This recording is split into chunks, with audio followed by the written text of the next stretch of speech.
With his own diary tapes and other unique recordings, former Cabinet Minister Tony Benn recalls the sterling crisis of 1976 and the involvement of the International Monetary Fund.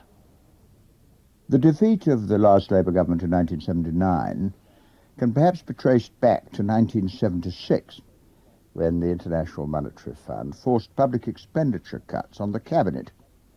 We had, of course, been elected on a manifesto committing us to economic growth and the public investment that would be necessary to achieve it. The world bankers strongly disapproved of this policy, and some cuts were made in the spring and summer of '76. But by the autumn there was a sterling crisis which coincided with the meeting of the Labour conference at Blackpool. It's been another disastrous day for the pound. It lost more than 4 cents against the dollar, finishing the day at $1.63 3/4. Share prices also slumped. The developments brought a dramatic change of plan for Mr. Denis Healey. Only 15 minutes before he was due to leave Heathrow for a meeting of finance ministers in Hong Kong, he changed his mind, saying he wanted to stay in London. The fall in sterling has brought a call from Mrs. Margaret Thatcher for a statement in the Lords tomorrow, and she added, "Speeches are not enough. Action is needed now."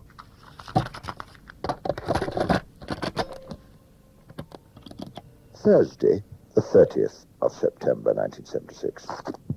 Having been to bed pretty late, I was kind of tired this morning, and the press was full of the loan and the pound and the stock market, and anyway, Carol and I went over to the conference, and the rumour had gone round that Denis was coming up to Blackpool, and so that gave an air of expectancy to the afternoon session. And Denis, I might say, arrived with a terrific flurry of television cameras and all that as he went to sit in his seat, and there were 1 or 2 hisses and boos, which I didn't like very much. And Denis stood on the rostrum and said, "I've come from the battle front," and he shouted and hectored and bullied and ruled out all alternative policies and said this was the only way forward. And I did notice that the 3 key trade union leaders, Jones and Scanlon and Basnett, looked very uncomfortable. And Denis blundered and blustered away, and the conference was pretty hostile. I'm going to negotiate with the IMF on the basis of our existing policies. It means sticking to the very painful cuts in public expenditure on which the government's already decided. It means sticking to a pay policy which enables us, as the TUC resolved a week or 2 ago, to continue the attack on inflation. It means seeing that the increase in our output, which has now begun, goes not into public or private spending, but into exports or investment. That's what it means, and that's what I'm asking for. That's what I'm going to negotiate for, and I ask the conference to support me in that task. But when he finished, it having been such a tremendously bold and vigorous speech, chunks of the conference got up and cheered him.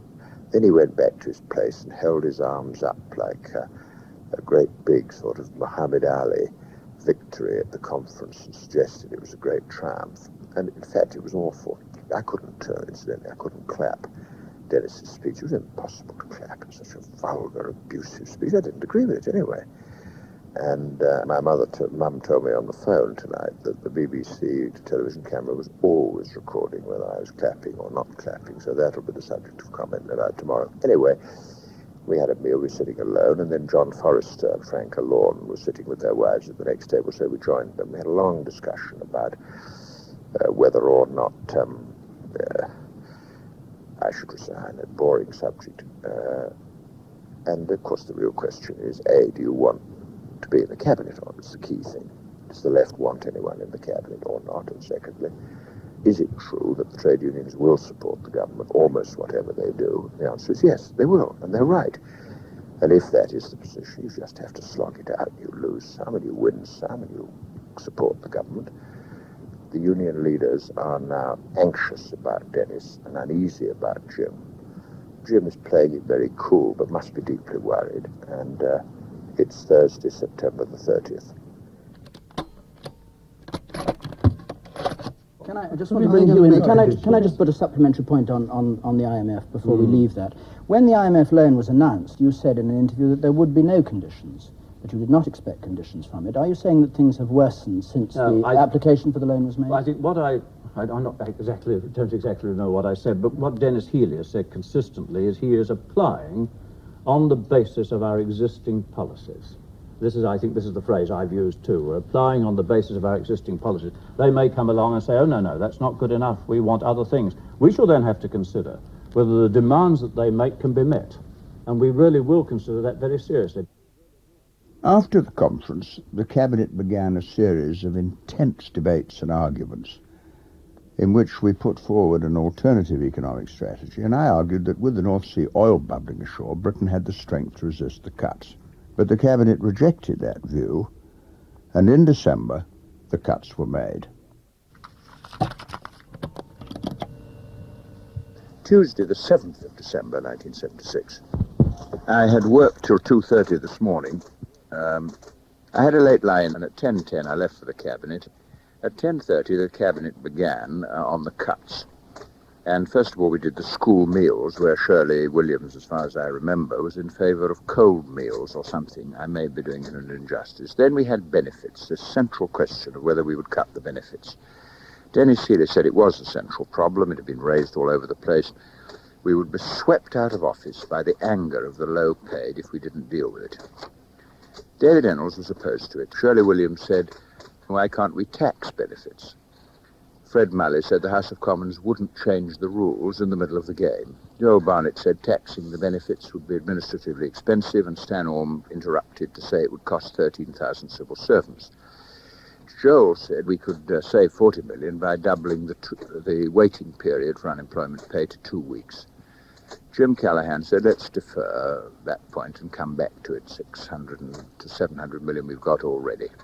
Fred Mulley said on pensions, what about the public sector inflation proofing? Jim Callaghan said, well, other countries are going to postpone their old age pensions. I can tell you that in strictest confidence. Their uprating will be postponed, and we'll look rather odd. And we won't get any help from the IMF if we don't appear to be doing anything. Then we considered nationalised industry pricing and gas. He said there was an economic case for increasing it, except for the Price Commission, and an 8% increase would give 50 million. Crosland said he was in favour of this. It was less difficult. I said it's just not serious. We're supposed to have an industrial strategy which gives preference to industry, whether public or private. Well, Healey said the trouble with cuts is they're not directed to waste. And of course it's true, isn't it? It's not nothing to do with waste when you do a cuts exercise. Well, Jim said we've now reached 954 million.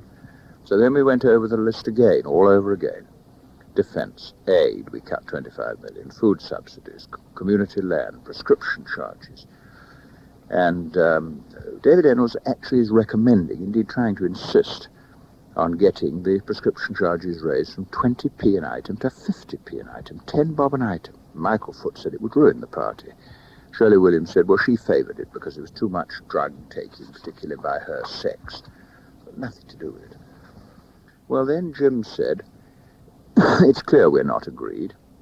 Denis and I will prepare a total for Thursday, and the Cabinet will then have to decide collectively whether to accept our total or not. And individuals or groups of ministers can resign. In fact, we didn't wait till the following week. The Cabinet agreed to meet later that very evening for the final session, and it was then that a majority went for the cuts. Then we came to final summing up by Jim. He said, I must reiterate again the need for absolute secrecy. He collected the list of cuts from around the table both this morning and the latest list this afternoon, because if it was known what the Treasury had asked and what they actually got, which was much less, it would be damage the package. He said, I want absolute secrecy. Nobody's to tell anyone, not even the political advisors. Well, he summed up like this. He said, we have therefore given authority to the Chancellor to offer the IMF 1 billion cuts in public expenditure in 778 and 2 billion in 78-79.